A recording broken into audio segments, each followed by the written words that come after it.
Sylhet town ফুব Zindabazar আরবি কমপ্লেক্সের নিচতলার chicken রেস্টুরেন্টও চুরি হয়েছে। বুথ হাজিয়া সুর রেস্টুরেন্ট হামায়ার নগদ আনুমানিক 1.5 লাখ টাকা আর মোবাইল ফোন আর দায় দরকারি কাগজপত্র লইয়া ভাগিছে। শনিবার বুড়ে রেস্টুরেন্টের রুমদালো ভেন্টিলেটর দিয়া খেজাখেজি করিয়া সুরিকটা ভিতরে হামাইয়া সুরে ফয়লা তার শার্ট দিয়া মুখ লুকায়। এর বাদে বস্তার ভিতরে মুখ হারাইয়া বুথ হাজে। ইলান বুথ হাজে সিসি ক্যামেরা তারে চিনা যাইতো না মনে করছিল সুরে, কিন্তু রেস্টুরেন্ট হামানির বাদে বুথ হাজার আগে তার মুখ একবারে ক্লিয়ার ধরা পড়ছে সিসি ক্যামেরাত। সুরে বাদে রেস্টুরেন্টের কেশর ডয়ার ভাঙে আনুমানিক 1.5 লাখ টাকা মোবাইল ফোন আর দরকারি কাগজপত্র লইয়া হিরবার ও ভেন্টিলেটরটি দিয়া খেজিয়া খুঁজিয়া বার হয়ে গেছে।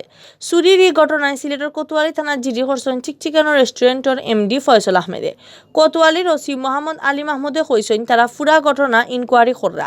সিসি ক্যামেরা সুরর যেহেতু মুখ দেখা গেছে অতএব তার না রক্ষা নাই।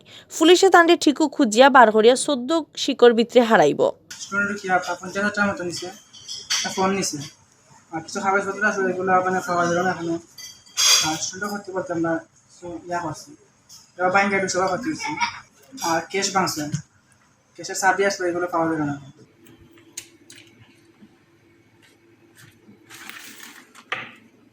আর আমরা ধরে যে এক্সপেন্স হয়েছিল সবগুলো, মানে ব্যালেন্স হয়েছিল সবগুলো নিচে।